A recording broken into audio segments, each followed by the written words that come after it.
This is Keep the Faith Ministry News. I'm Hal Mayer.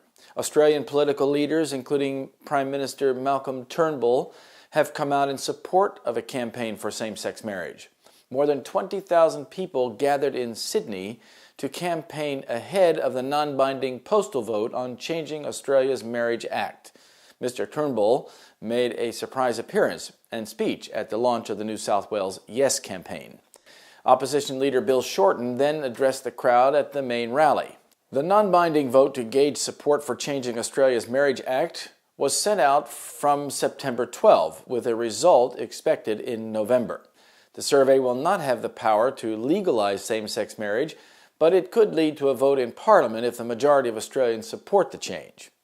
The postal plebiscite has been criticized by opponents as an unnecessary delay to resolving the debate, which they say could be settled immediately in Parliament. The Prime Minister previously said he would personally be voting in favor of same-sex marriage, but has not publicly campaigned prior to this surprise speech. Throughout my public life, I have sought to ensure same-sex couples are not discriminated against, and their entitlements, be it in respect of medical benefits, taxation, superannuation, or employment, are no different to those afforded to heterosexual couples. Why then shouldn't those same rights now be extended to marriage? Mr. Turnbull pointed out that 23 other countries have already legalized same-sex marriage.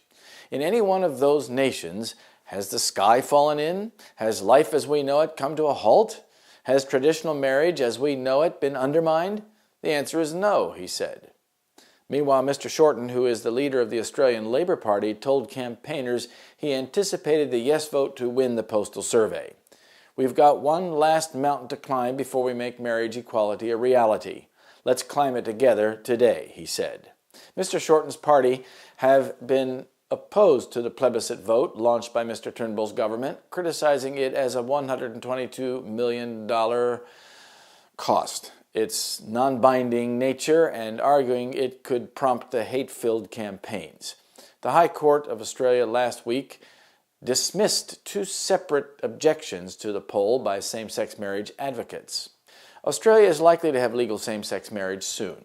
Likewise also, as it was in the days of Lot, Luke 17:28. This is Keep the Faith Ministry News. Thank you for watching.